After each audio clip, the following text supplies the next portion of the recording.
Bueno, pois estamos encantados no Ateneo Atlántico de ter hoxe no Espello das Palabras a Sina Vega, Inma López Silva e Teresa Moure para falar de xénero e ficción. Vou empezar dentro. Inma é profesora na ESADE, doutora en Filoloxía, especialista en teoría teatral, ademais de novelista, colabora con diversas publicacións como Grial. Dentro da súa obra narrativa podemos destacar Concubinas, que foi Premio Xerais, e a última obra, que el día que éramos malas, foi Premio Antón Losada Diéguez, está editada en castelano e en galego. Creo que está preparando algo máis do que igual nos pode avanzar en breve. Sina Vega é doutora en Filoloxía Románica, especialista en Cunqueiro e profesora do Departamento de Lingua Castelá da Universidade de Vigo. Tamén publica traballos de crítica teatral. Foi Premio Xerais de novela con Cardume, Premio Carballo Calero de Investigación, finalista do Premio Nacional de Traducción, creo que Premio Stendhal en un grupo, ¿no?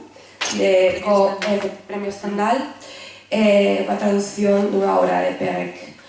Teresa Moure, doutora en Lingüística, imparte aulas na Universidade, profesora titular de Lingüística na Universidade de Santiago de Compostela, ensaísta, novelista, dramaturga, poeta, ten un Premio Xerais e Premio da Crítica por Herba Moura, foi por dúas veces Premio Ramón Piñeiro de ensaio. A súa última obra é Un elefante no armario, que por agora só temos en galego, pero bueno, estábamos falando de que a ver se pode ter máis recorrido. Para falar do tema de xénero e ficción, ia empezar introducindo, falando dun breve percorrido literario, falando dunha cita que a mí me resulta bastante interesante. Miña nai marcha co teu cuarto, coida do teu traballo. A palabra debe ser cousa de homes. Di Meribel en La voz pública de las mujeres que este fragmento da Odisea debe ser o primeiro exemplo documentado dun home facendo calar a unha muller, o que coñecemos agora como mansplaining, non? Como di Inma, dentro dunha entrevista, somos presas de ser mulleres. Eu pertenzo a xeración das nenas lectoras de finais dos anos 70, aquelas que súa nai lles mercaba os contiños feministas da editorial Lume a favor de las niñas, e das que querían ter voz e un referente na ficción. Eu quería ser pirata, pero nin Stevenson, nin Conrad, nin Salgari, nin Dickens non permitían. Só me permitían ser acompañantes. Tiven a sorte de ter a guía dunha lectora que me descubriu no reducto da ciencia ficción do que se chamaba literatura avanzada daquela, a Ursula Le Guin, a Margaret Atwood. Aí había un reducto de escritoras feministas. E logo, bueno, o que podemos chamar a primeira novela feminista, Jane Eyre, en principio, a Emily Dickinson, Carmela Foret, Isaac Dinesen. Incluso atopei El segundo sexo en casa da miña avoa. Eso de un adolescente atopar un libro que pon sexo é moi atraente, claro que nunca acaba do que creía, evidentemente. Bueno,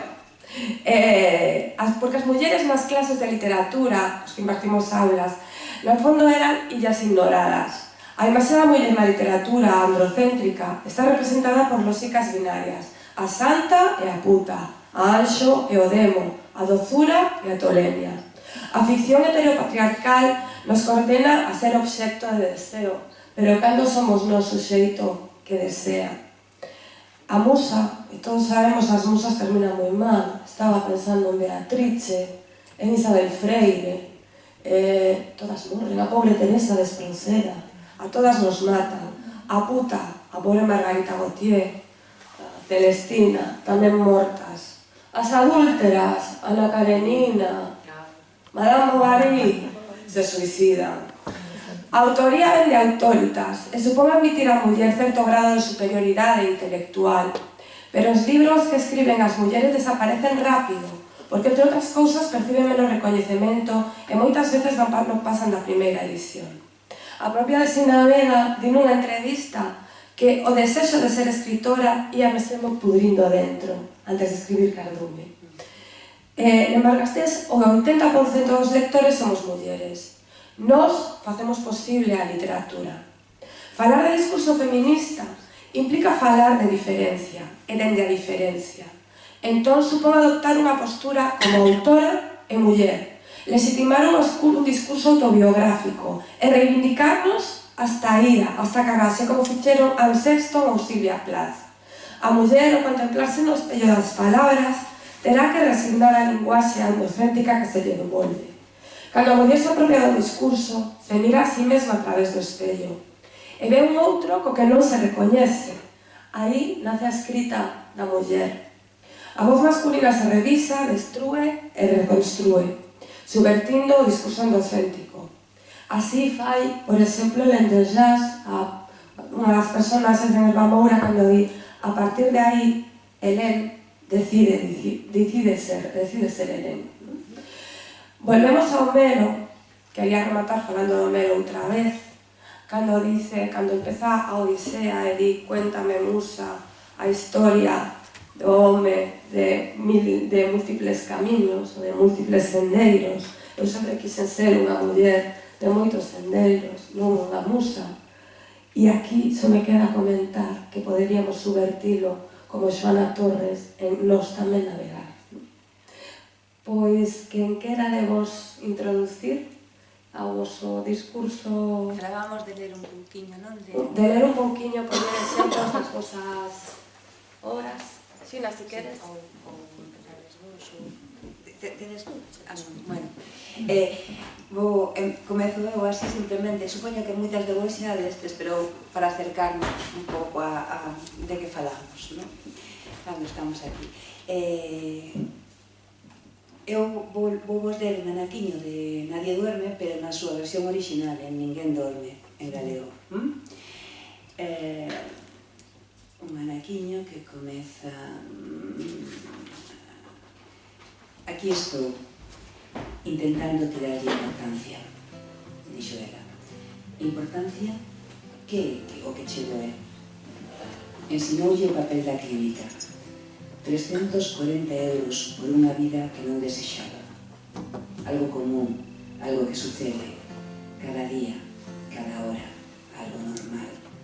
Pero él non tiña palabras para responder e ela non sabía ben que pensar. Sabes? Sempre pensei nisto como un mero trámite, algo que dar por sentado, ninguén decidirá por mí. Sigo pensando o mesmo, pero esta noite o meu útero aínda sangra. Veño da cidade, non hai clínicas na vila onde eu vivo. E estás soa, ninguén te acompaña. O meu home está de viaxe, deixei os nenos ao cuidado da miña nai.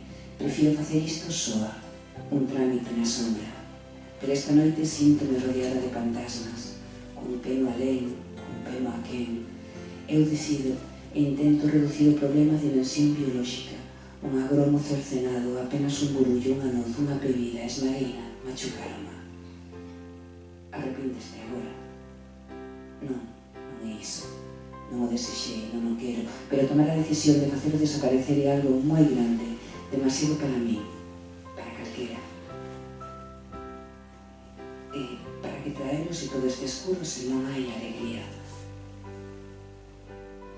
Imaginaba que non deixaría marca, que podería arrumbalo, fechado no cartafol das contingencias, pero intuo que isto permanece, que vai ficar unha cicatriz borrosa e perdurable, unha dor suavísima e tenaz, algo, alguén, o que dixen non, ao que pechei a porta de entrada no mundo dos vivos. El recuou dun xeito apenas perceptible, tomou distancia e llouna de novo. Apareceuse entón como unha deusa da fertilidade, un manancial ámbar de auga quente. A muller de ollos embazados, a muller que devora a copa, que traba o cristal que esgarce a superficie da madeira da súa mesa coas arañas das mans, parece presta a dar un murro violento e imagina a placenta esbarando o paseniño á beira da bandexa metálica das aceitunas. A masa ensanguentada e brillante percorrendo os escasos centímetros que separan do precipicio. esa masa, ese sanguito dorado, esa constelación de pólipos que nos nutre. Él sentiu ganas de bolsar. Esa animalidade, esa parte que corpo, que materia fascinaba e ao tempo producílle unha revulsión. Homes e mulleres, homes saindo de mulleres. Eu que vou deixar aquí porque se nos ríe. Bueno, como vedes, empezo coa temática dun aborto. Con inmediatez xa. Que facemos? Lemos directamente? Como que era Anaquiño? Pero despois podemos ir, lemos máis. Entón non sei que ler, por iso digo, sei dúas opcións, lo dúas cosas. Entón non sei, moderadora, que facemos? O que che pete, directamente, bueno, que che pete. Pues, eu lería un poquinho da túa última novela, non? Vale. Chisquiño, vale. Que son varias voces. Sí, vale, pois entón vou ler un anaco de Jesús Maternos Gesto, de aqueles dicen que éramos malas, xa me confundo. Como di Ana, é unha novela na que hai que se construe de forma coral a través de varias voces de mulleres que teñen en común que todas están presas nun cárcere e incluso a que non está presa que a gardesa do cárcere, a funcionaria de prisións. Todas elas, durante esa estadía no cárcere, o que fan é pensar, porque teñen moito tempo libre. Unha delas verte os seus pensamentos na escrita porque é unha escritora que se chama Inma López Silva. Entón, bueno, o que vos vou ler é un anaco dunha desas intervencións de Inma, que en realidade, ademais, é como se construe a través dunha confesión ao seu home, que non sabe nin que estivo no cárcere, nin nada polo estilo. Digo, para que entendades un pouco. O tío Pepe tamén estivo tolo. Dixeronmo algúns primos segundos cando o diagnóstico. Non te preocupes, a Pepe acaboulle pasando soa. E así foi como a miña familia converteu a loucura nunha especie de xaqueca. O tío Pepe, no fin de contas, e os ollos de todos, foi sempre un deses tolos arroutados que facía cousas como botar unha semana comendo só cousas de cor encarnada ou erguerse unha mañá e botar a andar cara a Francia para tomar unha sopa de cebola un mes despois. Pero delitos, o que se di delitos graves, ninguén llos chegou a saber nunca. Non era tampouco un tolo entrañável, a dicir a verdade. Era un tolo dos que parecen cordos, sempre razoando cunha exquisita selección de vocabulario, sempre xustificando con algún motivo incomprobável as súas arroutadas máis memoráveis. De rapaza, botei moitos minutos observando detidamente a ver se había algo na súa fasquía que delatase de algún xeito a súa loucura. Tiña os mesmos ollos pequenos que o meu avó, pero os del, en cambio, eran muros e fondos. Debeu de ser o único da familia que non tiña eses ollos verdes que a ti tanto che gustan. E polo demais, todo nele era relativamente normal. Algo de anguloso na cara, as engurras dos 40 asomándolle entre as cellas e máis na sens onde o cabelo castaño comezaba a branquexar, alto, tirando a fraco. Eu lembro así, como era cando eu tiña uns 8 ou 9 anos.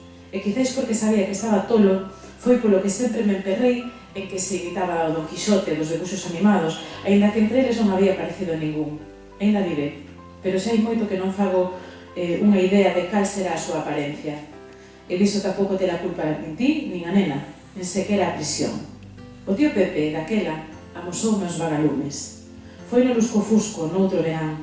O meu pai fixera un bambán pendurado da viga da parra e eu estivera toda a tarde ali aprendendo a impulsarme sen que ninguén me empuxase, poñendo en práctica a teoría. Estirar as pernas ou ir para diante, encoller as pernas ou ir para atrás. Estirar e encoller, estirar e encoller. Gustábame mirarme os xeollos cheos de feridas decoradas con mercromina ao voar tan alto que os pés case tocaban os ácidos aínda verdes. Estive moito tempo allí no bambán, extrañándome da miña soidade, que en realidade, a eses anos, tiña toda traza de liberdade. De vez en cando, a miña nai pasaba a ver que facía e marchaba daqueira que fose que estivésemos maiores, cuxas voces oía no meu ir e vir polas alturas da viña, procedentes dun mundo distinto. Foi escurecendo, e coa postura do sol, cansei e comecei a investigar os confíns daquela dimensión paralela en que o bambán era o meu trono e a cerdeira, xunto ao cepo e o machado de cortar a leña, a súa fronteira insalvável. Había un galiñeiro, un cuarto de baño escangallado, unha lavadora oxidada dentro, unha caseta de cambaleira, un rego de leitugas que comezaban a alomar, unha regadeira azul fendida que lle pingaba a auga moi pouco a pouco, unha carretilla cunha pá demasiado inestável como para montar en riba, un monte de area, dúas baldosas de cando mudaron o piso da cociña, a mangueira de limpar, uns tixolos cuns buratos polos que cabía o dedo maimiño, pero non o furabolos, e unha gaiola de criar coellos cunha luciña dentro. Axeonlleime para chegar a cabeza o burato grande do extremo e mirar ben o que era aquilo, e descubrín, a modo de tesouro, que a luz procedía dun frasco de cristal que había ali, deixado habería tanto tempo que xa o vidro comezábase por negro. Saqueino, fora xa que se escurecera de todo, como se a miña exploración do mundo esgotase definitivamente a longuísima tarde de verán. É posible que xa naquele momento, de algún xeito, fose consciente de que estaba a ver unha das imaxes máis fermosas en xa máis vistas por min, nin antes nin despois. Ainda que non sabía o que era, sentei no chan, puxen o frasco fronte a min e observei atenta aquelas luciñas, porque eran varias que se movían no interior. Eran uns bechos noxentos que parecían grilos, hipnóticos, aos que se lles alumeaba a barriga. Quedei arraiada, como se estivese asistindo a algo prohibido. E por iso levei un pequeno susto cando tío Pepe, de súpeto a miña beira, onde chegara sen que me decatase, dixo: "Sabes que son?" Sacudín a cabeza. "Vagalumes. Vagalumes. Pensaba que se extinguiran. Quedan poucos, a que son bonitos." Eu, en realidade, teñalle algo de medo, tío Pepe. Paradoxalmente, sempre me temorizaron un pouco os tolos. Por iso quedei abraiada ante aquela inmensa amabilidade coa que en riba se me amosaba sensível a beleza dos vagalumes. Ata aquel momento, eu tamén pensaba que os tolos estaban incapacitados para aprezar a beleza, o ben, o valor, e todas esas cousas maravillosas que eu, na miña lógica infantil, identificaba exclusivamente co que as persoas temos de racional. Se lle poñemos un enganche, un frasco de cristal cheo de vagalumes, podería ser unha lanterna. Son venenosos? Non, non fan mal ningún, pero se os tocas, apáganse. Así que só nos queda miralos. E de día tamén alumean? Non, só polas noites de verán e no lusco-fusco, como hoxe. Quedamos un anaco mirando o frasco cos vagalumes como se se tratase dun santo aparecido. O tío Pepe sentou detrás de min, como se me abrazase coas pernas, a uns centímetros de tocarme. Esos liberamos, dixen crendo que esa forma de mudar de tema rompería a miña incomodidade ou o meu medo ou que fose que sentira a respiración do tío Pepe a quentarme a caluga. Tes razón, ten traza de que estarán máis ledos voando ceibes por aí. Ao mellor entraron e non saben sair, ou ao mellor xa naceron aí. Non creo. Collín continuo o frasco e revireino. Pero os vagalumes seguiron ali, coas súas barrigas acesas, como se non se atrevesen a sair ao mundo da liberdade que lles ofrecíamos. Entón o tío Pepe ergueuse de súpeto e con certa agresividade emborcou o bote e remexeuno para obrigar os vagalumes a sair. Nese intre apagáronse e quedaron no chan, como mortos, quizáis atemorizados, agardando a que marchásemos para botar a voar cunha luz nova cara a noite inmensa. Nese momento a miña nai chamou desde a porta da casa para que fose cear. Sentime máis ou menos liberada de non sei moi ben que, e botei a correr cara a cociña. No camiño mirei unha vez atrás ao tío Pepe que ficaba ali de pé, onde a moriña de vagalumes apagados no chan. Esa lembranza ainda me asalta ás veces, coa imaxe un tanto sinistra daquel home agitando o frasco de cristal con xenio ese lusco-fusco. E vino así, apagando os vagalumes de todas as veces que tío Pepe, despois daquel día, se achegaba a min polas noites e metía as mans rebuscando por baixo das miñas bragas mentre eu facía dormida, se cadra pensando na luz dos vagalumes para iluminarme a cordura escura.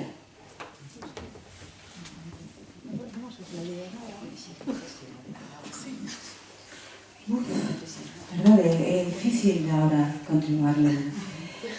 Vou retomar, antes de ler, vou retomar un pouco a questão que nos fai Ana nesta flamante presentación que fai de nós, e un pouco a questão de se existe algo como na literatura feminina, non? E depois deses datos que se nos presentan, somos 3 profesoras, e somos 3 mulleres que se conocen de moito tempo, e as 3 tivemos ese premio Xerais en anos moi pegados entre sí, non? E creo que, ademais disso, respondendo un pouco a pregunta de Ana, tamén escribamos con moita semellanza, non só polo ton subversivo, sino por certas semellanzas formais, e vou colocarlo agora a miña terceira contributo, a terceira leitura desta primeira parte da sesión de hoxe. Mas a mí non me parece nada raro, quería dicir iso. Non me parece raro que nos parezamos, non me parece raro que exista unha literatura feminina, porque eu preguntaría así ao público cuántos partos tedes na vosa biblioteca, non? E eu creo que cando unha persoa ten unha gran biblioteca, por exemplo, de 8 ou 10 mil volumes, dificilmente ten máis de 4 partos narrados. E cuántos asesinatos? Pois moitísimos, porque por pouco aficionados que sexamos o policial, non? E sempre a xente nace dun parto, casi sempre, non? Tamén se pode nacer dunha probeta, mas non todo o mundo é asesinado. Entón, creo que a resposta fácil é dicer que porque os homes durante moito tempo foron os únicos que escreveron e os homes non paren. Se fose así, até sería bonito, pobres. Como non paríamos, se lles ocorría escrever sobre iso. O asunto que os homes a veces non iban á guerra e escrevían sobre a guerra. Tolstoi era un príncipe ruso e non foi a ninguna guerra e escreveu un libro magnífico. O asunto que consideraron que algúns temas non eran literaturizables, non? Entón, ao mellor chegamos en un momento determinado as mulleres e falamos deses outros temas, deses abortos, deses tocamentos, desa vida cotidiana. E conste que non falamos para escoller os fragmentos. O meu fragmento é de Un elefante no armario, dese último romance que publiquei, está no medio, e iba a ser o comezo do romance, e depois decidí que era mellor deixalo polo medio. E di algo así: non é fácil sobreviver a un divorcio. Nada volta a ser como era. É importante notar que non foi escrito sobreviver a unha ruptura, mas especificamente a un divorcio. Son asuntos diferentes, embora non sexan absoluto por questón de papéis. A xente que se divorciou sabe de que se está a falar cá. Tal vez sabe que apenas é posible divorciarse unha vez. As demais, se for o caso, han de ser separacións, rupturas. Existe unha única vez que é infinita, na angustia, na desorientación, como se alguén tivese apagado as pegadas do camiño que transitamos e xa non percebésemos onde estamos. Ou como se, ao escrever unha carta, nos tivesen roubado as instruccións oportunas para redixir con complicidade ese posescrito perfeito que permite afagar no lonxe. Nada torna a ser como antes. Para alén da mudanza evidente do escenario, é o propio ser que se transforma. Unha vez sacudidos os vínculos, modificados os rituais do casal, comentado o asunto exterior e selado nos certificados pertinentes ao novo estado civil, ese estado indefinido dos mil solteiros, mil casados, a personalidade reinventas. Surxen outras afezóns, das importancia a asuntos que se tiñan esquecido. Floreste un novo eu, escrito especificamente contra o nós. E a observación permite verificar que disolver doravante cualquier unión será infinitamente máis fácil. Cuanto máis duro teña sido o proceso de decidir o divorcio, máis simples é contrair novas relacións, ternas como gomos de primavera, establecidas xa do inicio como proxecto de ser disolvidas nunhas horas, unhas semanas, uns meses. Esa inseguranza adicional nas propias forzas non debe ser subestimada. Rota a estabilidade da biografía, navegamos o país. Para nenhum suxeito contemporáneo fai sentido aceitar que a filosofía non se ocupe deste tipo de questões apenas minúsculas e cotidianas na opinión dos grandes pensadores que insisten en elas non poderen competir coa beleza dos mitos, por definición estáveis e eternos. A identidade é flutuante, dicen. O amor é líquido, dicen. E a filosofía, perante tais proclamas, desenténdese. Finalmente, trátase dun discurso construído para virar as costas a todos os estados da materia que non foren sólidos e permanentes. Foi, claro é, o subcomandante Marcos quen defendeu con outros obxectivos o interese dos posescritos nalgún texto deses que ninguén lê, porque contra máis elementar noción de verdade temos que aceitar que o fascinante Marcos e ninguén somos todas. Esa é a palabra de orde.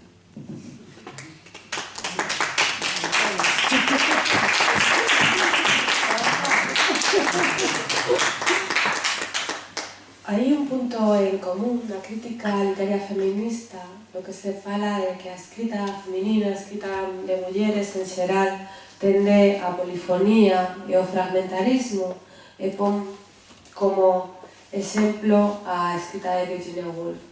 Creo que precisamente nas vosas obras, no caso das tres, tens moitísimo en común polo feito de ser mulleres, escribir en galego, que xa é un risco asumido, e ademais a polifonía aparece nas vosas obras. Me gustaría que comentasedes algún exemplo. Bueno, aí tes justamente esa novela, pero todas utilizades escritas fragmentarias e polifonías. Me gustaría que, si podesedes comentar, por exemplos das vosas obras, sería estupendo. Sí, seguimos. Eu, o que me resulta raro é hoxe en día facer unha novela que non sexa fragmentaria. A ver, basicamente, decir, un pode escribir como no 19, vale? Pero hoxe en día todo produto, todo texto está traducido de hipertexto, de ruptura, de fragmentación e de polifonía. Somos moito máis porosos lingüísticamente. Claro, nós somos o relato das subalternas, e iso temos moi claro. Ainda sen unha elaboración política determinada, nos, depois de escribir, todas nós, se nos poñemos a escribir de seguida, tomamos consciencia da nosa condición. E a nosa condición está marcada pola subalternidade. Temos que pelexar para buscar un lugar. Esa violencia está de base e nós estamos intentando achegarnos a un espazo público e, por lo tanto, estamos exercendo unha violencia sobre nós e unha solidaridade ao mesmo tempo. A nosa voz é unha voz que precisamente porque é subalterna, é unha voz horizontal, unha voz que escoita as outras. Básicamente porque non estamos no centro, estamos nas marxes.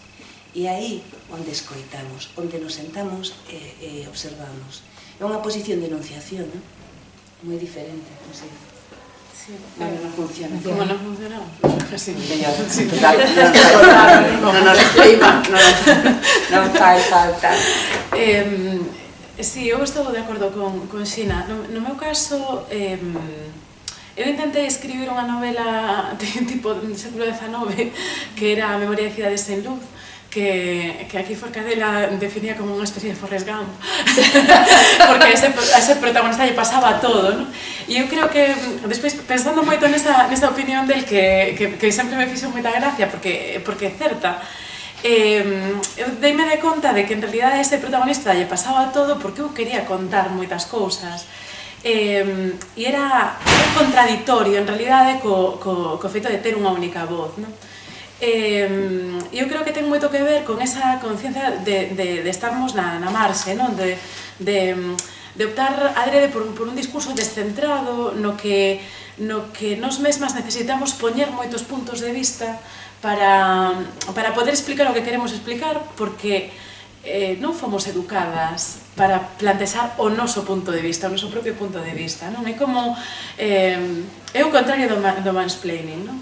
É dicir, temos que justificar 20 veces o que opinamos e de feito por iso somos mellores estudantas, por iso somos sempre moito máis, cando investigamos vamos moito máis ao seguro, e eu creo que por iso, non? Porque necesitamos explicarlo todo, non deixar esas canles abertas, ou polo menos, precisamente como que queremos contar é unha realidade complexa, pois ao final necesitamos expresar esa complexidade desde o punto de vista enunciativo.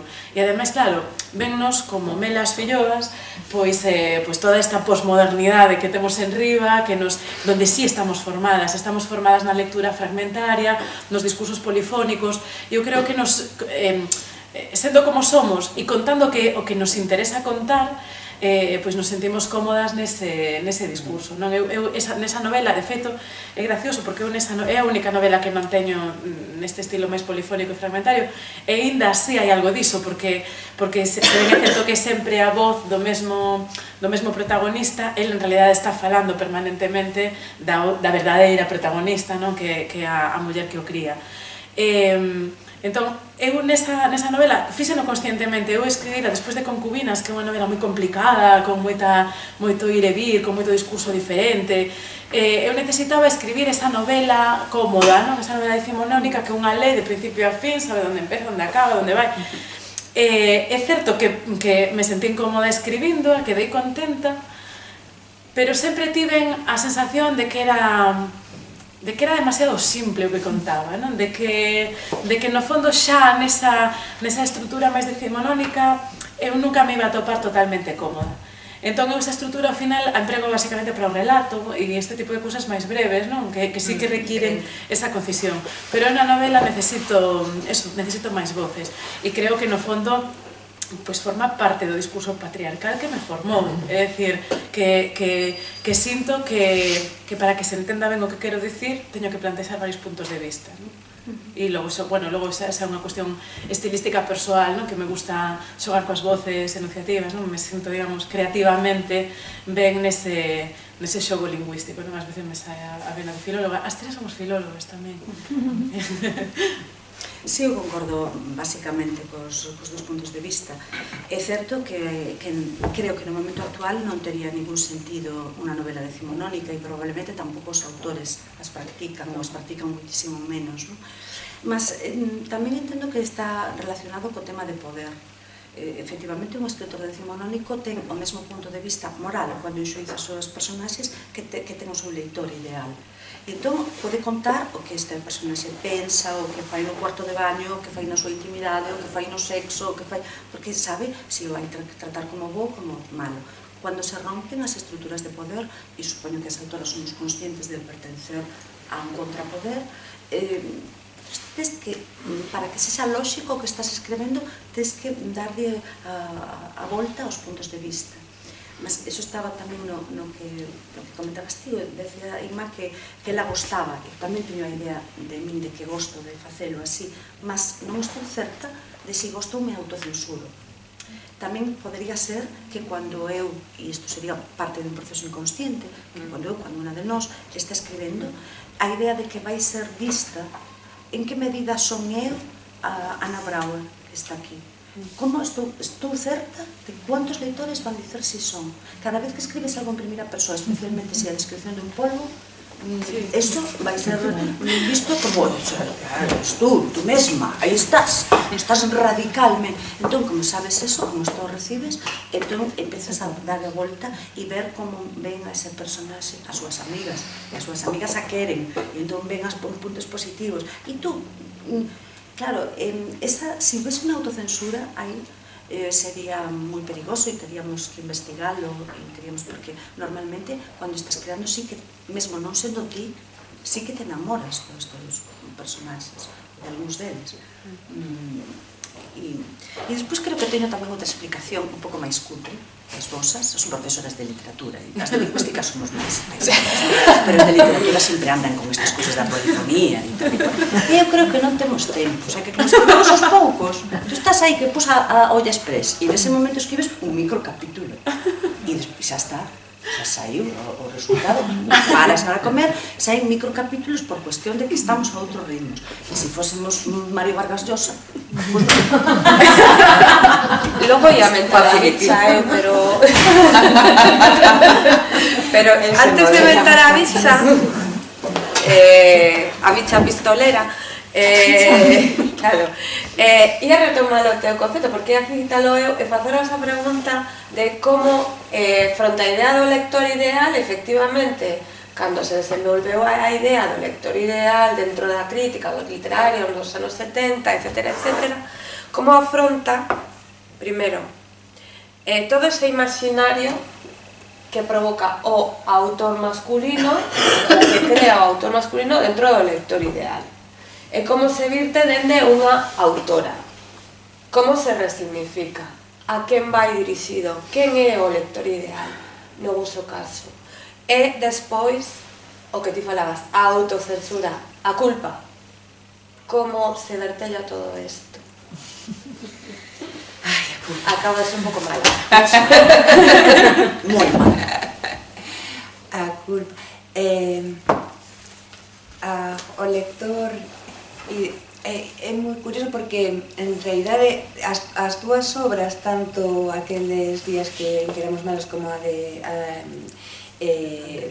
O elefante, ten como protagonistas unha escritora. Xusto. En feito, imaxe é máis usada e se fai unha pseudo, como se chama isto de Edoica? Pseudo autoficción. Autoficción, que está moi de moda. Unha autoficción que está moi de moda. Sí, porque está de moda, de feito. Oye, esto está escrita del Barça Sans e eso toca. A min, esa maneira de poñerse a autoficción, bueno, xa, o feito da autoficción é tramposo. Realmente iso é unha postura, é dicir, simplemente dicir, se ti te figuras como personaxe, ten por seguro que non esti. É unha maneira de sair directamente. Vas crear un personaxe dunha escritora que se che parece tal, basicamente para non ser ti. O problema é o tipo de receptor que temos nestes momentos. Realmente a literatura está funcionando en un lugar. E temos que ver que hai o que antes se falaba de inmanencia, o texto funciona por si mesmo, é dicir, a relación co referente non é tan co productor, co autor, iso é algo que no postestructuralismo quedou tan claro, iso de repente volveu a desaparecer, e por iso non se toleran os tweets con humor un tanto negro, por iso estamos na censura agora mesmo, non? Por lo tanto, esa idea, eu creo que o problema é que agora mesmo temos unha sociedade que cambiou, que mudou, que antes aceptaba o feito estético e a distancia, a representación. Sí. E agora está exixindo un falseamento, porque realmente nos estamos dando caramelos envenenados, realmente, basicamente, expoñerse e non estar. Co cal aí, o que hai é un desexo de encubrimento. Evidentemente, tamén, cando non dis, tamén dis. E todo o que non está é o que é. O cal, sempre nos desvelamos, non? Evidentemente, decir, a escrita é un oficio perigoso. É así. Dicía Saramago, falábamos outra vez, dicía Saramago, pois lembrades daquela cita de Saramago de que literatura é o que non é vida. Creo que vai un pouco por aí o asunto, non sei se te parece, Teresa. Sí, sin dúbida. Eu estaba pensando agora, máis que en responder a túa pregunta, porque era difícil, non? Estaba pensando como escapar, e pensaba agora na construcción de un elefante no armario.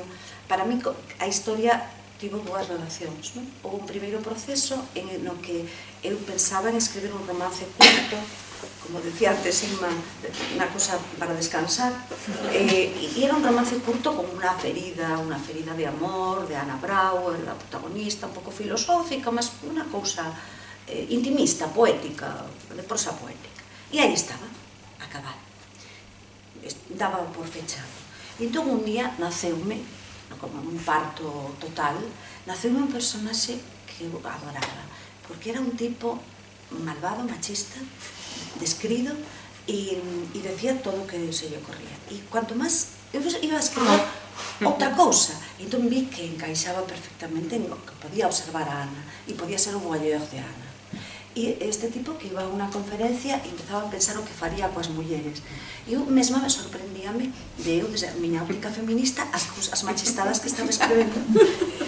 E como, non sei se era unha lectora ideal, pero eu pensaba que, bueno, unha tiña conseguido un modesto grupo de leitoras que non iban gostar nada e que, unha vez escrito, non debía ceder a esa suposta idea que eu tiña de que as miñas leitoras se iban a enfadar e que era bo que traballar eso, traballar que pasa pola cabeza dese personaxe e como el quere observar completamente, ver todo sin tocar, en voyeur, o sea, vai espreitar literalmente, vai poñer nanocámaras e poder ver a protagonista e vai pensar de unha maneira, bueno, non vou dicir repugnante, mas de unha maneira que probablemente na vida social eu rexeitaría.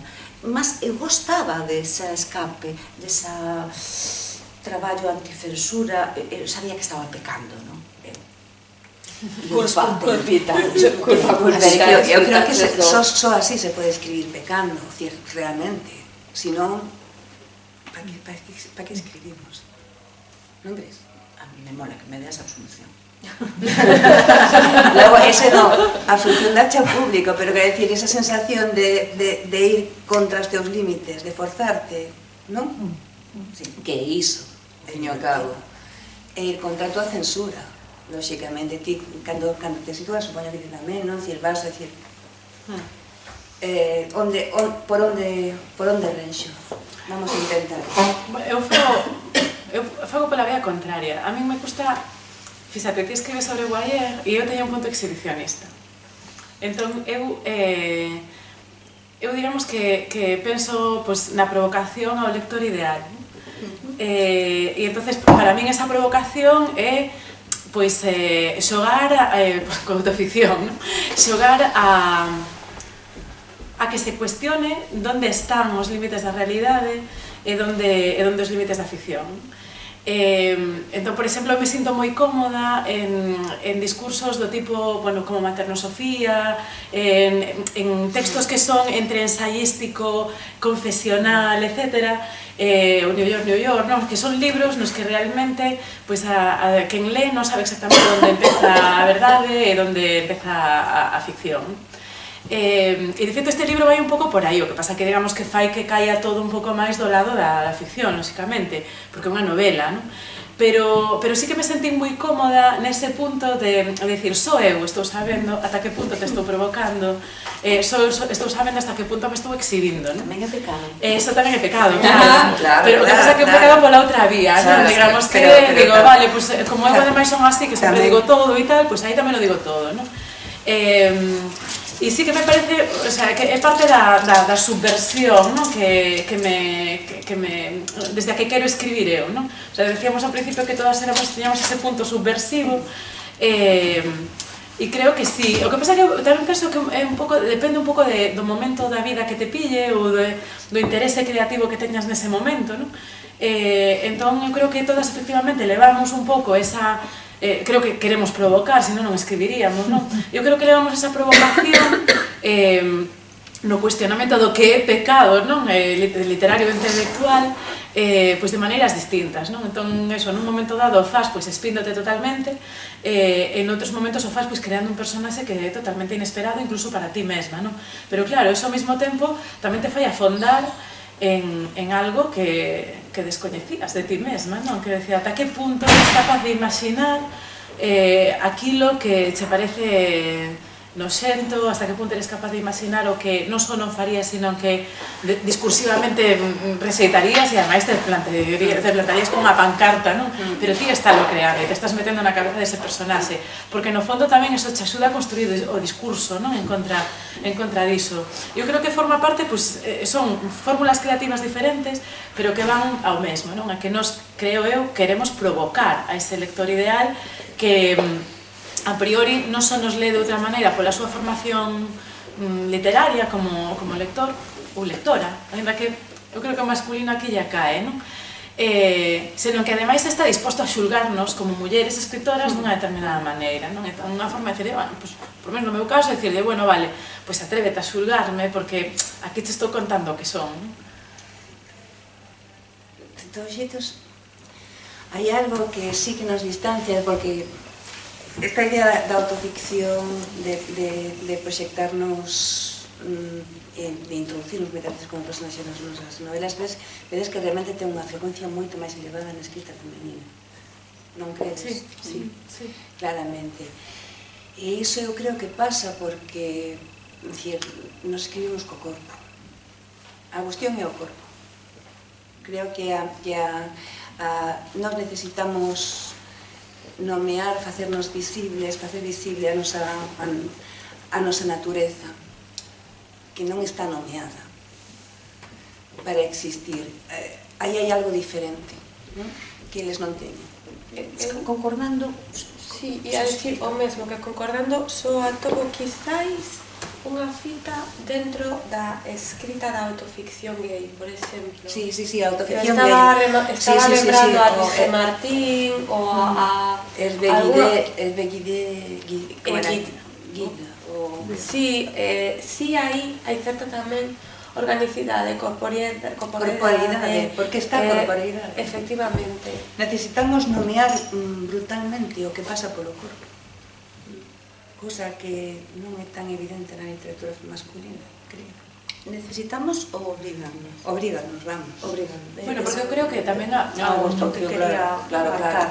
Digo, porque moitas veces... non, obriganos, non é un programa político. Parece cando, si alguén grabase o que estamos dicindo, parece que temos como proxecto de defender unha literatura feminina per se. Ben porque somos mulleres, ben por somos feministas. E claro, creo que moitas veces o proxecto non está como unha creación previa e acaba resultando despois da construcción sociolóxica da escritora. A escritora publica, ten un determinado suceso, vende uns exemplares, pasa a ser coñecida e entón é interpretada e recebe unha serie de mensaxes sobre eso. Mensaxes que a veces son, o que decía antes, groseiras, chabacanas, son mensaxes de lector que te ve en un determinado sitio e entón xa pasas a corporizarte, queiras ou non queiras, como se non pudésemos escrever como un abstracto de aquí para arriba. E a eles sí lles está permitido escrever de aquí para arriba. Bueno, para min iso, fíxate, eu o tema do corpo sí que o entendo como parte do proxecto feminista. É dicir, eu escribo, cando escribo cousas vinculadas co corpo, fago moi conscientemente, porque creo que a nosa batalla feminista ten que librarse na liberación dos corpos. É dicir, eu creo que parte do noso gran problema é que non somos donas dos nosos corpos. Entón, para min escribir sobre o corpo, amosar, digamos, tan as claras, non, cousas que de feito son tabú, etc., forma parte desa provocación de decir, bueno, e que pasa se eu fago que, digamos, a contradición da sociedade, e que pasa se eu fago que me dá gana co meu corpo, e que pasa se conto unha puta que lle dá igual ser puta, porque ao final logrou estar daqui para arriba e entender que ela é moito máis que o seu corpo, non? Entón, eu creo que, nese sentido, sí que é certo un pouco o que dixina que probablemente, ás veces ao mellor o facemos intuitivamente, non? Pero eu creo que unha certa conciencia feminista, cando a vertes aí, ao mellor sin pensalo sequera, non? Está un pouco no background, ao final vas aí, non? A decir, non, o corpo, bueno, pues dará igual, pero teño que contalo para que se entenda que dá igual, non? E temos que construir ese discurso dos corpos a través do que escribimos, porque ese discurso non está feito. Xa, pero os homes non é que non falen de corpos, non é que non falen de putas, non é que non falen de corporalidade. Porque se apropiaron dos nosos corpos, é unha cuestión de poder. Para mí, non estou contradicéndote, é un matiz mínimo. O matiz mínimo é posible que esteamos apropiándonos, creando a categoría do velo desde un punto de vista feminista, non? Decía Adrián Rijo un momento, que sería o velo se o pensásemos desde unha maneira feminista e que en día ese concepto na arte diría calquera outro. Mas non sei se é eso o que estamos facendo, ou simplemente o noso escrito é interpretado así, porque non vai faltar un estudo sobre a literatura ou alguén que diga aquí Ima López Silva recréase en isto e isto porque mencionaches 3 veces. Eu contei o número de veces que nadie duerme aparece determinada palabra, se non sabe. Así que son culpável de ter feito tamén esa leitura sociolóxica. Non sei, que está Carme Adán, non sei se Kant sería nunca, non creo que en tantas páxinas que escribí tea sempre a usando a palabra corpo, mas ninguén vai facer unha leitura de Kant sobre o corpo. Sí, entendo que Kant pode escrever de aquí para arriba, é permitido. E calquera filósofa feminista que vayamos a explicar, vamos ter que explicarla en relación a que é feminista, e por tanto vamos buscar a súa corporalidade nos seus escritos. Entón, digo, non sei se a veces non nos traga a nosa propia terminoloxía. Se eu aí vexo dúas cousas. Dunha banda está efectivamente esa construcción que ven e que se fai moi visible unha vez que xa é o público e que realmente recibes unha lectura que sempre está nos mesmos termos. Aí sí que observas como vai guiada e que moitas veces é sutil, ás veces é moi chabacana, ás veces é moi sutil e realmente vai te arrombando cara a un modelo no que debes estar. Iso é evidentemente que sí, pero hai outra cousa que ten que ver co tabú. Cando escribes, ti pelexas contra o tabú. Ti convocas, e para nós o tabú está máis próximo do corpo. porque para nós temos o tabú, o problema é que nós, en xeral, desgraciadamente, vivimos, como diría Silvia Federici, a identidade, o corpo, como unha prisión, máis que como unha forma de identidade. Nos vimos o corpo como problema. Estamos intentando deixalo, tamén é verdade, non? Estamos intentando deixalo, pero esa tensión está en todas nós. En todas nós. E, polo tanto, o tabú faise moito máis presente. Co cal, iso xa... O sea, é dicir, non ten tanto que ver co background que teñas, sino con unha construcción de subjetividade moito máis interna, moito máis profunda, moito máis puñetera, moito máis jodida, non? Aí estamos máis fundidas e, de feito, acaba percibíndose. Eu non diría, teño estado en premios literarios, dicir, isto seguro que está feita por unha muller, resulta ser un home, non? Tampouco vexo moi clara. Pero sí é certo que ao final ves que partimos, é unha cuestión de clase, case, non? Partimos dunha posición de enunciación, dun lugar onde falar, doutro paradigma.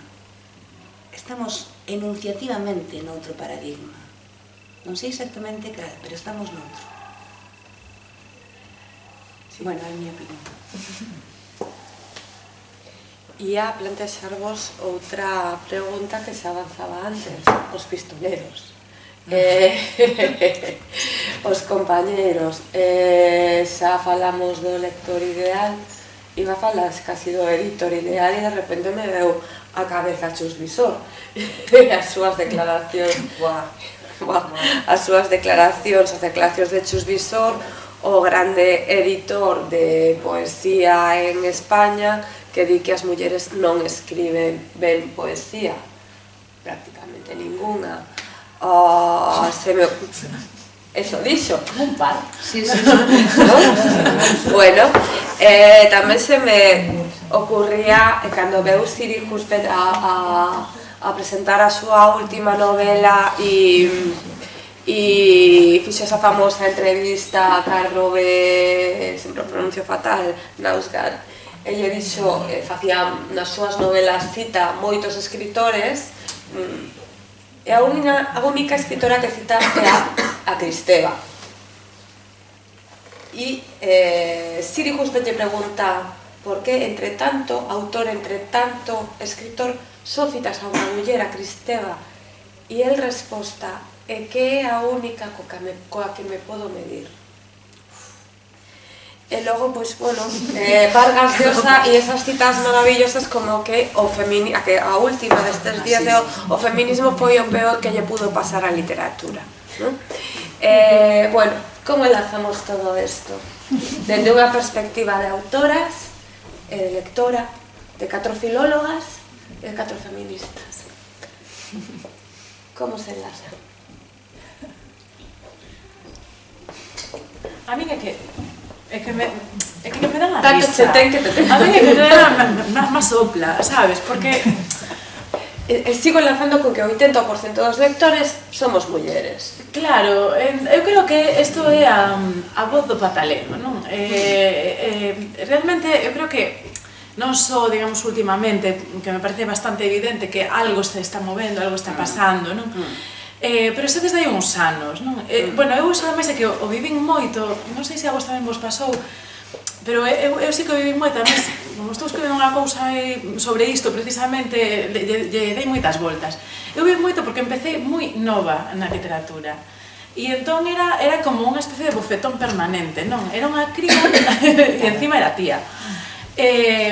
Entón, claro, eu fun vendo ao longo do tempo como ese pataleo que, bueno, ao principio era como máis persoal, máis íntimo, en plan, ai, me fastidia isto.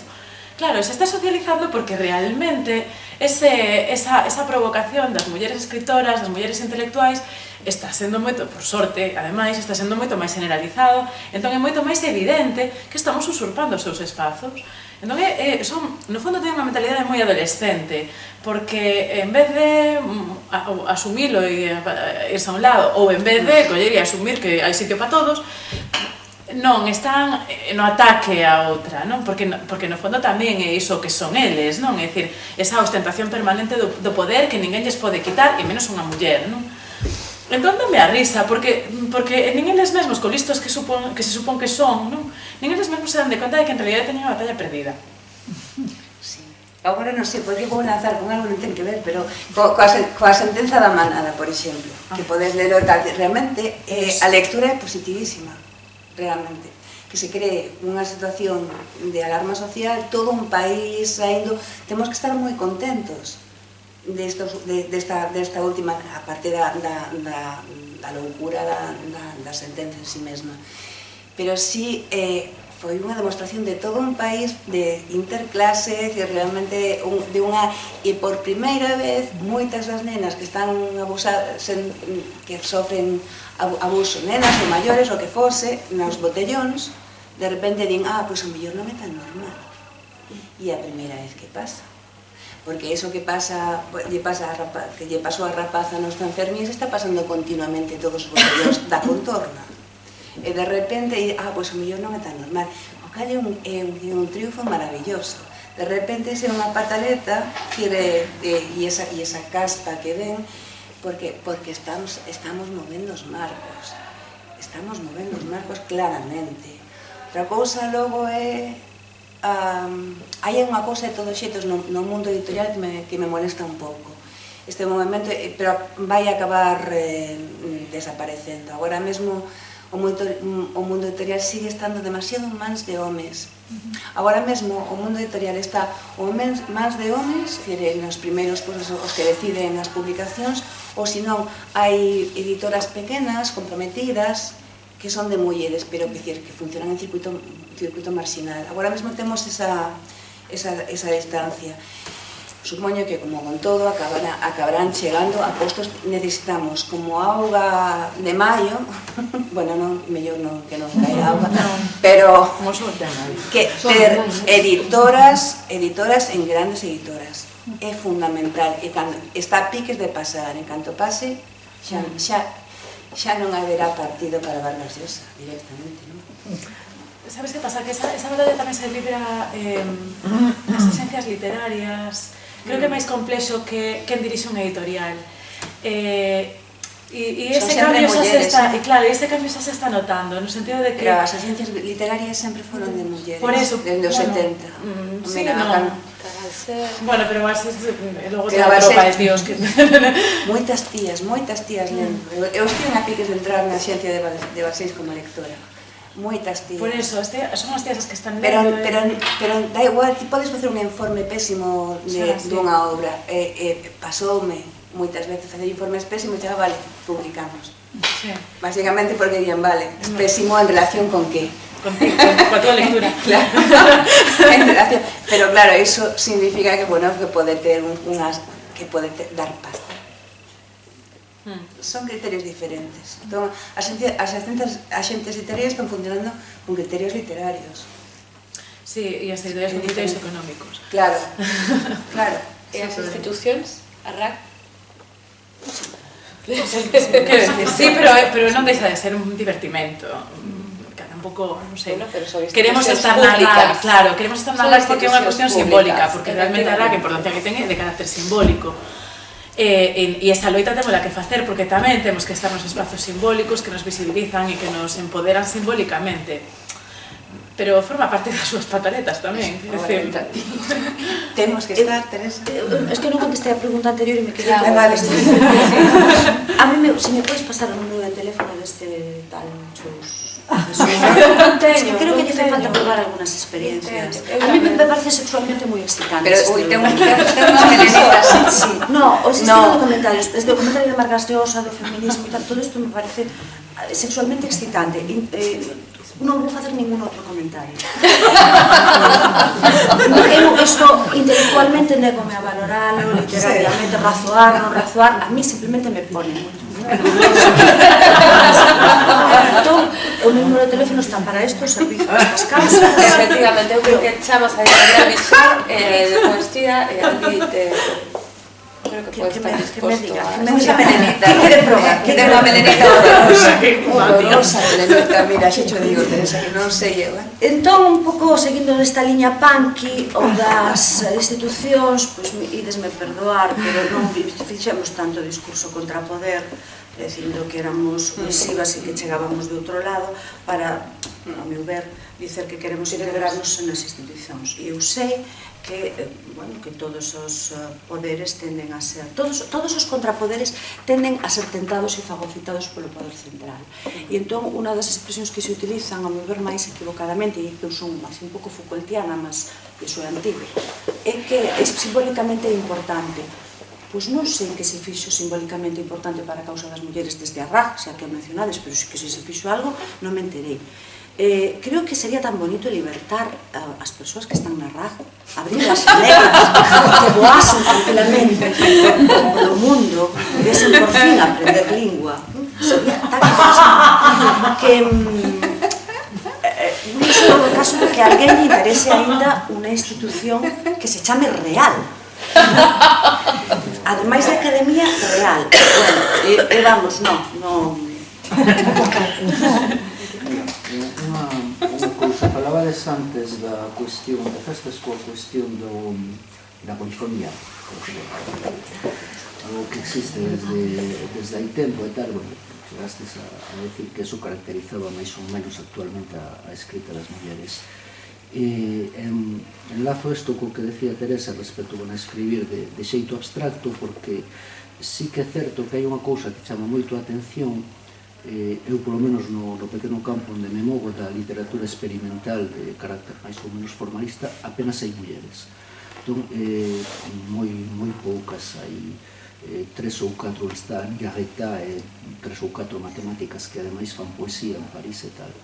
Pero dous un espectáculo moi chamativo en Nova York hai 3-4 anos, unha especie de congreso olimpiano, e entón, naquele congreso olimpiano douso ao mesmo tempo unha especie de protesta contra os propios presupostos formalistas do libro, no sentido que unhas activistas, escritoras, activistas feministas fixeron unha performancia con intención precisamente de denunciar o feito que no tipo de literatura, pois eso, experimentalismo formalista, non solía haber mulleres. Entón, é unha constatación, non suele darse. Entón, digamos, por aquilo de facer un chisco de polémica, sí que creo que en xeral atópase, non diría que existe, ou eu non me teño topado, hasta onde coñezco, digamos, unha escritoras, digamos, realmente subversivas, impactantes. A palabra subversiva utilizouse moito. Non diría que na literatura experimental máis arriscada estén especialmente representadas as mulleres como autoras. Non me meto no sistema literario, ni na crítica, ni nada, pero senón que non me dá a impresión que, digamos, que a transgresión das formas veña especialmente das escritoras femininas. A impresión que teño así nun pequeno campo no que eu me ocupo. Te toca. El área que me dá as fechos Visor. Agora...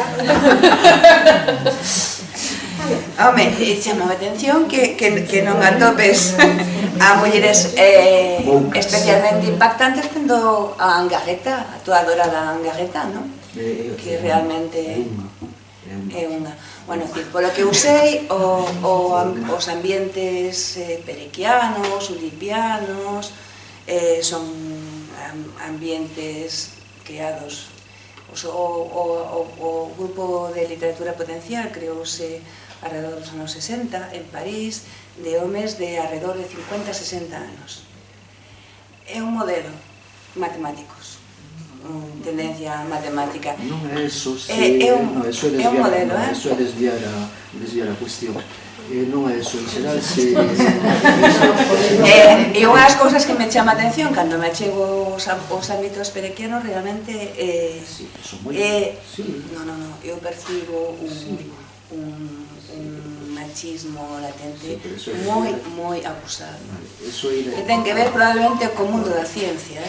De acordo, pero eso non quita o outro, é dicir, cando vimos as grandes experimentacións formales no ámbito da novela, polo menos, o que eu controlo un pouco máis, non se atopan mulleres, ou atopanse poucas. Estás dicendo que as mulleres non experimentan formalmente? Non, digo, constato que é un campo que non ocuparon, hasta onde eu o coñezco. Bueno, pero tampouco temos que ocupar todos os campos. Hai que dejar que tal. Quero decir, pois a mellor nos apetece máis subverternos de outra maneira. Unha cousa que pode suscitar reflexión, quero decir, por algún motivo fai que o traballo estrictamente formalista no campo da novela, polo menos polo eu coñezco, non suelen ocupar as mulleres. Claro, que estrictamente formalistas non podemos ser, porque resulta que estamos obrigadas a no momento en que saímos á palestra, un pouco que estábamos falando aquí, inevitablemente vamos a ser feministas e, por tanto, ideolóxicas. Vamos ser etiquetadas mesmo se non houvese esa intención.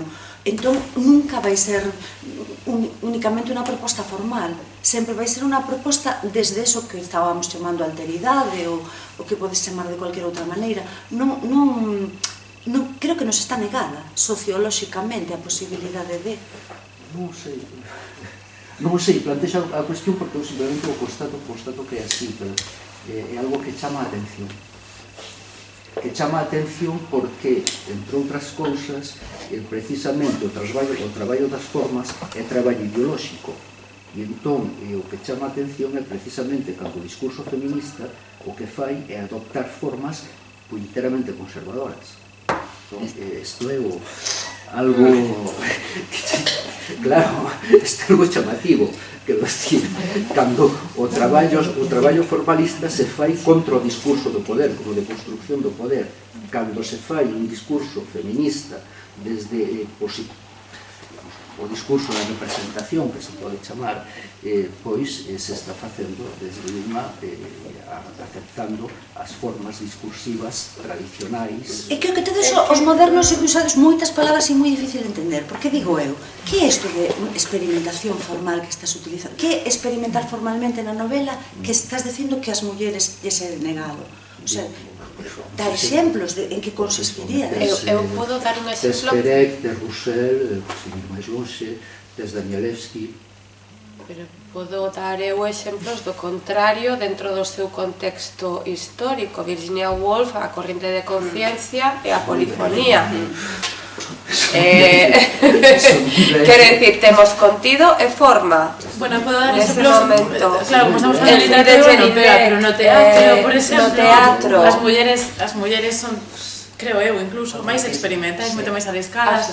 Precisamente, tería, bueno, é complicado entrar por aí, pero tería moito que ver, creo, coa percepción do corpo en escena, precisamente.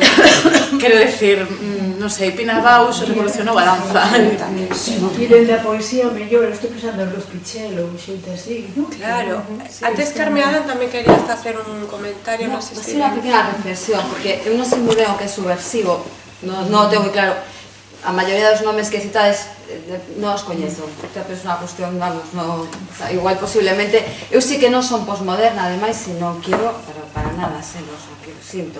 Me parece que nunca fomos modernos, difícilmente podríamos ser posmodernos, ¿no? Igual a modernos o premodernos, por ahí estaríamos, pero bueno. Sí, esa mesma categoría. Es verdad que moitas palabras difíciles, con unha sintaxis moi complexa, a veces. Es verdad que en filosofía nos deron así moito pego, pues moi ben, vale, pues es pouca difícil as páxinas. Pero sí que hai algo que me preocupa, ¿no? Como podemos, que é subversivo nas formas ou no contido, si como facedes esa diferencia, sei que, bueno, pues en literatura a veces se pode estilar, tamén é certo que hai moitas correntes de filosofía, pero antes dixetes cousas que a mí me parecen importantes dende pues, o contido feminista, ¿no? Porque non é, supoño que nos escribimos antes para que leamos as persoas tres, sino que temos que a subversión tamén unha subversión, eso que se chama ahora de intersección, no? Para chegar a moitos máis mecanismos de dominación. E vos falaba desde razón e corpo, que nos deixaches aquí, no? En riba, e en Rosina pues, falaba de algo que ten que ver moito cos nosos corpos, como é a violación, a violencia, no? E está claro que para os homes, en calquera ámbito, non? Calquera discurso, sempre son home de razón, porque a razón, claro, non ten corpo, creen eles, non? O sea, o que se algo que nós cando escribimos, vos cando escribides como mulleres na literatura, o que estades mostrando é que a razón sempre ten corpo, tamén está encarnada nos homes, que eles non queran ver o que se definan universais, pois alá será su problema e el de Vargas Llosa, pois moi bien, pero a razón está encarnada sempre nunha corporeidade, non? E a mí eso sí que me gusta, pues, cando leo, cando leíchedes aí os vosos textos, non? Que seamos capaces de denunciar no feminismo que toda razón ten corpo, e que te gustaría pensar que non, pero tiña claramente, non? Un pouco enclenque e tal, pero é un problema, pero tiña, e desde ese corpo escribe, non desde a universidade, e eu creo que iso, bueno, que o bo da literatura de mulleres que poda, no, que ahora aí, es que é un placer escoitar, e además orgullosas de telo, non? E desde aí de decir, ese sesgo que quitou a corporeidade e que a nos estamos aí ben, pero eles, os que se fan dende a universalidade, creo que sí que esa denuncia, e a mí eso, a mí me parece subversivo, creo que sí que oi, que realmente a gran subversión que as mulleres en moitos campos, en calquera, incluso na ciencia, non? Oiga, non, es que fai ciencia, váyase ten corpo, e desde aí crea hipótesis para testar despois, supostamente, non sei, por falar, así de... Eu retomo a idea da institución, da academia, e que conste que eu asinara ao manifesto das cadeiras, pero realmente creo que xa non é a miña pelexa, en realidade, non? Eu realmente fago a pregunta pois porque pensando na débeda, un pouco débeda histórica da RAC, quizá, como María Xosé Queizán, por eso facía realmente a pregunta. A academia, as institucións, como dite, estábamos todos, son públicas, etcétera, etcétera, pero no mundo que abran as ventanas e salgan por aí, non? Pero esa débeda histórica con algunhas mulleres, escritoras, feministas, etcétera, etcétera, as que se ten afastado das institucións. Claro, evidentemente entendo esa formulación. Por aí a miña formulación. O asunto é que moitas veces acabamos como concedendo, como que porque supostamente vou ocupar determinados espazos simbólicos e entón podería facerse a leitura de que estábamos á espera de poder entrar en un reparto de cuotas de poder. E iso a mí non me parece positivo. Despois, claro, eu personalmente, aquí ademais de escritora e feminista, tamén son a única reintegracionista da mesa. Entón, eu tamén represento a un grupo de escritores e escritoras que existimos e que nos expresamos por escrito en unha norma non recoñecida precisamente pola Real Academia Galega. Por tanto, a Real Academia Galega non é a miña academia, porque non me permite estar, igual que a maior parte das institucións, incluídos institucións moi pequenas ou incluídos algo formal como os premios literarios, cando están apoiados polos nosos impostos nas diputacións e tal, non me permiten concursar. Así que eu vexo algunhas exclusións evidentes de unha literatura xa de por sí minorizada tan graves como esa. Aí, para min, igual que está a exclusión de María Xosé Queizán, que sí que é evidente, estaría a exclusión desde Carballo Calero, que implica este movimento que invisibiliza moitos dos que estamos aquí defendendo a lingua e non podemos estar. Eu estou de acordo contigo, o que pasa que eu creo que son loitas distintas. Entón, claro, creo que en determinado momento cada un opta, non?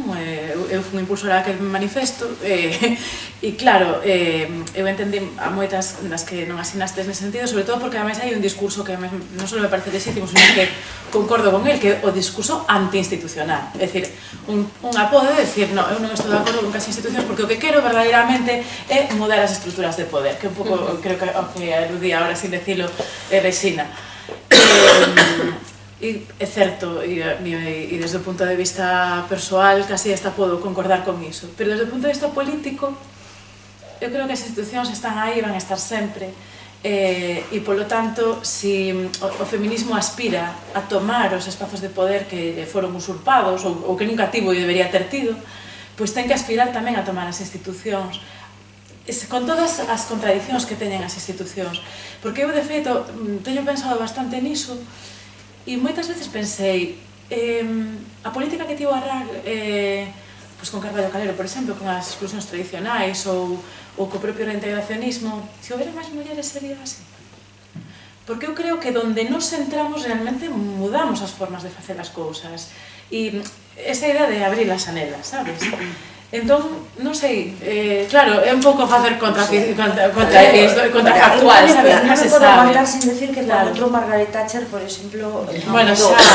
Temos unha serie de exemplos. Bueno, claro, a miña facultade de filología está basicamente feminizada.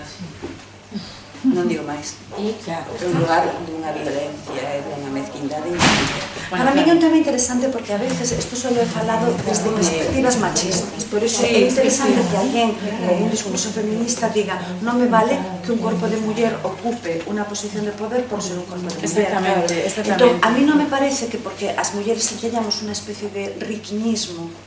Non bueno, pero se pode entender así, sei que non é así, pero que teñamos unha serie de virtudes esenciais, se queres dicer así, que fagan que nos comportemos mellor socialmente. Creo que tradicionalmente, por estar excluídas de moitos espacios, sí que desenvolvimos unhas éticas alternativas, mas que no momento en que penetremos é posible que esas éticas desaparezan porque a competitividade e o capitalismo teñen os seus propios motores. Entón, tamén para mí unha postura política... Claro, non o sabemos. Mas cando dis que non é postura política, eu teño que dicer, hai posturas políticas anarquistas que se formulan políticamente e que pretenden mudar e non pretenden mudar cada unha das institucións, sino traballando colectivamente. Non colocando as mulleres, digo porque me incomodoume a palabra desde unha visión política. Hai visións políticas. Claro, pero por iso digo, eu creo que cando falamos desto, concretamente, son visións políticas. É dicir, hai unha visión política desde un determinado feminismo que entendemos iso. Logo, hai unha visión política, entendeu, moito máis ampla, que é a que podería decir, bueno, mira, que a miña loita non é as institucións, e me parece perfectamente lexítima. E logo hai a visión política de decir, bueno, é que o mellor unha ten que escoller, non? É dicir, cando fala de determinadas institucións, cal é a loita pola que opta, non? Na miña opinión, eu persoalmente, e por iso impulsei aquel manifesto, que personalmente creo que mobilizou conciencia, sinceramente. Cando fun as impulsas daquele manifesto, entendía que a nosa loita debera estar no lado feminista, no cuestionamento da RAC desde o feminismo, non? Agora, evidentemente, estou no mundo e entendo que hai moitos máis cuestionamentos posíveis da RAC como de calquera outra institución, non? Pero, claro, eu creo que aí depende do que, non só do que unha opte, sino tamén política, do nivel de seguidoras, do capital social que logre aglutinar alrededor dunha causa. En principio, creo que todas as causas deste tipo son xustas por un motivo moi simple, porque van en contra de unha determinada forma de exercer o poder, non? Que é excluinte e que é terrible. Claro, a pregunta, digamos, máis... A última pregunta sería, bueno, vale, pero esa forma de exercer o poder, o que te dis, se vai a depositar igualmente sobre quen entra e pode ser que sí, pero eu tamén quero pensar que pode ser que non e que temos a opción de modificar esas estruturas de poder. Eu sí que creo, non son anarquista, entón eu sí que creo que as institucións ven a saber sempre porque estruturas de poder as hai sempre, non? E como seres humanos tendemos a tendencia a xerar estruturas de poder. pero me parece legítimo loitar contra iso tamén un comentario, porque a veces un concepto de sororidade creo que mal entendido levounos a que entre feministas non pudésemos criticar outras opcións femininas, non? E eu, bueno, se queredes o podemos caricaturizar en exceso, eu non quero ter nada que ver con Esperanza Aguirre. No, claro, claro. Quer dizer que o único que teño que ver é puramente biolóxico. Entón, eu non podo formar ninguna loita con ela. Así que non podo, a partir dese exemplo particular, non podo xeralizar que o acceso das mulleres á política muda as cousas, no sentido en que a mí me gustaría que fosen claras. E, por tanto, non querería argumentar sobre a base de que vai ser bo que as mulleres penetren en espazos que me parecen negativos, como non me parece positivo que as mulleres entren nas forzas armadas, non me parece positivo que sexan sacerdotes, non me prefiro estar desde unha crítica. Eu non creo que sexa bo que as mulleres en sí, simplemente por teren determinados atributos biolóxicos, melloren as cousas. Creo que é bo que penetre a visión de xénero. É dicir, que a modificación do comportamento tanto público como interno da RAC teña unha perspectiva de xénero clara, e creo que é moito máis fácil que esa perspectiva de xénero se introduza se entran mulleres, sobre todo se entran mulleres, é dicir, o que se presupón que xa sei que non se cumpre, pero que se presupón en calquera persoa que entre na Real Academia Galega, que teña un determinado nivel intelectual. Pois o lóxico sería que as mulleres con un determinado nivel intelectual aporten unha perspectiva de xénero.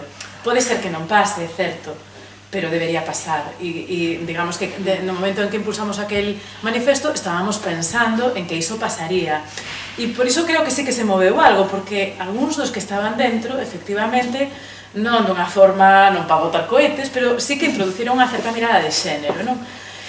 Agora, que poden entrar Esperanzas Aguirres, non so nego para nada, sobre todo porque as fórmulas de poder patriarcal, e iso do que me fai a min arrincarme ao lado porque eu non son anarquista, pero podría serlo por isto, o que tenden é precisamente a exercer un tipo de poder terrible e moi político e moi típico na política, que vale, vamos a meter a calquera tía que teña certos atributos para evitar que nese asento se sente calquera outra que podería dar un pouco a vara. Eso é o perigo que corremos, e probablemente é esa a próxima loita, porque sí que é certo que conseguimos esa reflexión con todos os matices, con todos os debates entre nós mesmas, que eu creo que son debates que deben existir, porque ademais nos obrigan a pensalo tamén desde outro punto de vista, e debemos facelo ademais, pero creo que agora o debate xa é outro, o debate é sí, pero quen? Non me vale calquera tampouco. Os vou ter que cortar porque nos van votar. Agora que estábamos no máis interesante. Non pode ser o máis interesante, non pode ser o máis interesante a Academia Galega, en serio. No, esta historia. No, o máis interesante no. As últimas los estábamos debate. Claro. Antes que rematemos, moi breve, e movimentos como da SEGA, que vos parecen? Optimos. Bueno, está ben a mellor que nunha mesa desta que digades algo desto, non? Digo, non sei que valoredes. Si esa é unha maneira. Eu creo que a SEGA serve para unha cousa fundamental, que é para introducir a perspectiva de xénero na crítica, cousa que, desde logo, todas experimentamos como imposible, para ben e para mal, pero que claro, falamos dos editores, pero non falamos dos críticos e dos xurados. Tamén hai unha certa tamén simplificación aí, hai unha certa manipulación a cuestión é que a crítica é algo, unha plataforma, a crítica literaria é complicada, non? É algo realmente moi delicado e polisémico.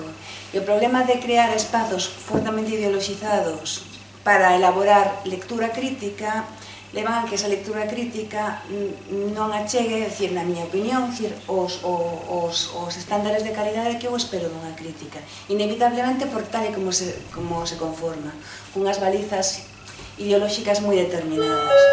Entón, o problema é que está moi ben, realmente é fantástico, e iso axúdanos a todas, pero ao mesmo tempo está marcando un produto que ás veces resinde, un pouco, de algún xeito é unha especie de simulacro de crítica, non? E iso tampouco me cae de todo. pero un espazo fundamental, realmente crear tecido san o seu redor, Bueno, pues moitísimas gracias desde o Ateneo.